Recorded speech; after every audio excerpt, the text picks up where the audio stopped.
بسم اللہ الرحمن الرحیم۔ مفتی محمد عمران حیدر رضوی آپ سے مخاطب ہوں۔ آج کے اس ویڈیو میں آپ کو بتانے جا رہا ہوں کہ ہمارے مشاہیر علماء اسلام جو قرآن و سنت سمیت سینکڑوں دیگر علوم ظاہریہ اور باطنیہ کے عالم تھے، صاحب اسرار تھے، عالم، عارف اور سائنسدان تھے۔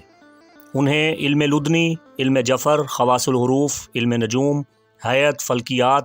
علم تکسیر، علم رمل، علم ذائچہ، حساب دانی، ذائچہ سازی، ریاضی، ہندسہ، جدول سمیت علم آفاق و نحوش پہ مہارت تامہ حاصل تھی۔ اسپریچول نالج میں آج تک کوئی غیر مسلم فلاسفہ، حکماء اور علماء کی برابری نہیں کر سکا۔ ایک بہت بڑا نام خالد بن یزید بن معاویہ ہے۔ سیدنا امام جعفر صادق علیہ السلام، یعقوب بن طارق، ابراہیم فزاری، محمد ابراہیم فزاری، ماشاء اللہ الیہودی، نوبخت، ابو حنیفہ دینوری، محمد بن موسیٰ الخوارزمی، احمد بن موسیٰ الخوارزمی، ابو معشر بلخی، احمد بن کثیر الفرغانی، بنو موسیٰ،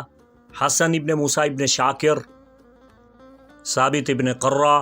سنان ابن ثابت ابن قرہ، ابراہیم بن سنان ابن ثابت ابن قرہ،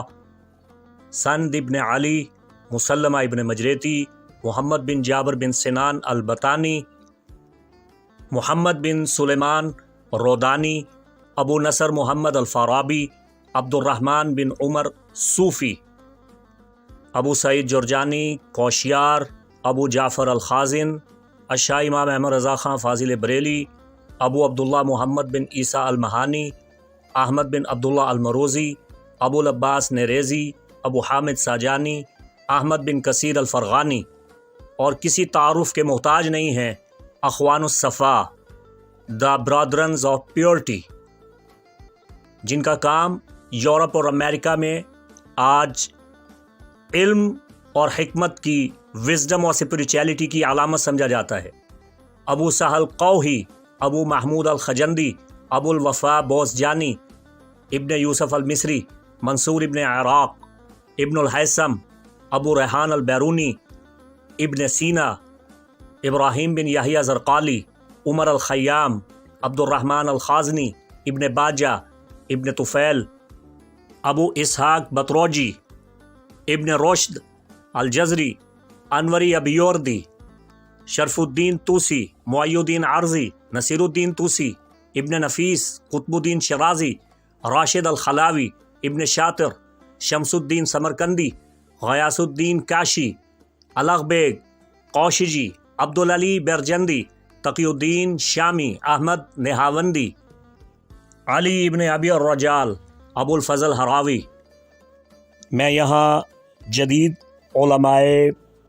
مشاہیر اسلام منجمین کا نام نہیں لے رہا، میں قدیم اسلاف مشاہیر علماء کا نام لے رہا ہوں جن کا کام پوری دنیا میں سند کی حیثیت رکھتا ہے۔ المیہ یہ ہے کہ ہمارے ہاں ہمارے عصر جدید کے نوجوان اپنے مشاہیر، اپنے اسلاف کے کام سے بالکل ناواقف اور بے خبر ہیں۔